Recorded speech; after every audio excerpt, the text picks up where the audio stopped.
KKR এবং পাঞ্জাবের অবিস্মরণীয় রেকর্ড গড়া ম্যাচ দেখার পরে আজ শনিবার হলেও ডাবল হেড, শনিবার এবং রবিবার পরপর 2 দিন এবার ডাবল হেড, দুটো করে খেলা। শনিবারে আজ দুটো খেলা, দিল্লি ক্যাপিটালস মুখোমুখি হবে মুম্বাই ইন্ডিয়ান্সের বিকেল 4টায় এবং লখনৌ রাজস্থান রয়্যালস মুখোমুখি হবে রাত 8টায়।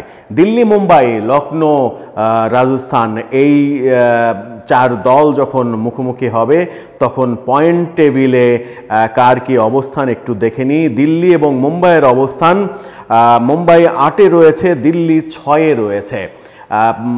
দিল্লি 6-এ 9 খেলায় 4 জয় 5 পরাজয়, আর মুম্বাই 8 খেলায় 3 জয় 5 পরাজয়।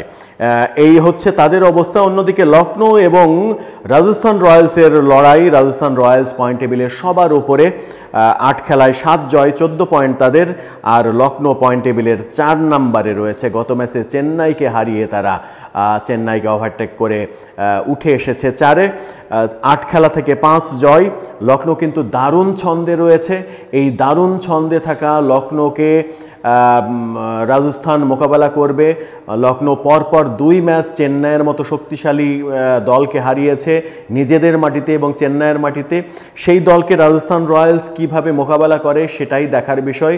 রাজস্থান রয়্যালসকেও আমরা দুর্দান্ত ফর্মে দেখছি। গত ম্যাচে আমরা জয়সওয়ালকে সেঞ্চুরি করতে দেখেছি। জয়সওয়াল রান খরায় ভুগছিলেন, অবশেষে তিনি রানে ফিরেছেন। জয়সওয়ালের সেঞ্চুরি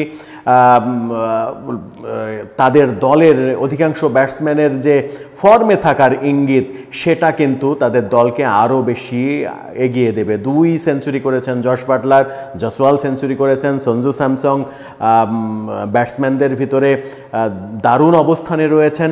রায়ান পরাগ দারুণ অবস্থানে রয়েছেন। তাদের ব্যাটিং লাইন আপ দুর্দান্ত। এই দুর্দান্ত ব্যাটিং লাইন আপ কে লখনৌ কিভাবে মোকাবেলা করে সেটাই দেখার বিষয়। গত ম্যাচে আমরা লখনৌকে দেখেছি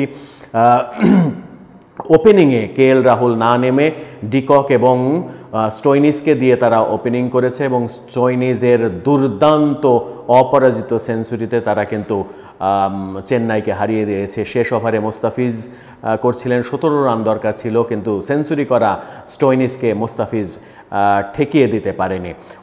এই ম্যাচে আমার মনে হয় যে লখনৌ পরপর 2 ম্যাচ জেতার পরে এবার একটু বোধহয় রেস্টের পালা।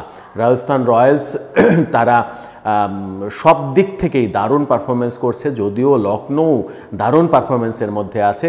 ম্যাচটা জমবে, দুর্দান্ত জমবে, এখানে কোনো সন্দেহ নেই। কিন্তু আমি এই ম্যাচে একটু হলেও রাজস্থান রয়্যালসকে এগিয়ে রাখবো। অন্য ম্যাচে দিল্লি ক্যাপিটালস এবং মুম্বাই ইন্ডিয়ান্স, মুম্বাই 3 জয় পেয়েছে। মুম্বাইকে মোটামুটি এখন বলা যেতে পারে যে ভালো খেলার মধ্যে রয়েছে, কিন্তু দিল্লি ক্যাপিটালস খারাপ খেলছে না। দিল্লি ক্যাপিটালস পয়েন্ট টেবিলে তলানি থেকে আস্তে আস্তে তাদের উন্নতি করেছে, 6 নম্বরে এখন রয়েছে। 6 নম্বরে থাকা মানে হচ্ছে সেরা 4-এ যাওয়ার লড়াইয়ে বেশ শক্তপোক্তভাবেই তারা রয়েছে। 9 খেলা যদিও তারা খেলেছে, 9 খেলা থেকে 4টি জয় পেয়েছে, 8 পয়েন্ট। মুম্বাই 8 ম্যাচ খেলেছে, 3 জয়ে তাদের পয়েন্ট 6।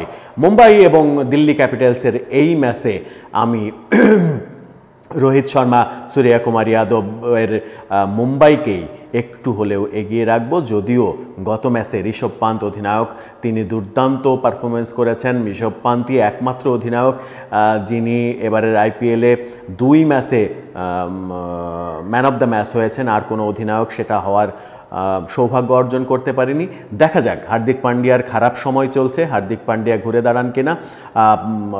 মুম্বাইয়ের খারাপ সময় চলছে, তারপরেও এই দিল্লি মুম্বাইয়ের ম্যাচে আমি অন্তত রাজধানী দিল্লিকে না, ফিল্মের শহর মুম্বাইকেই এগিয়ে রাখবো।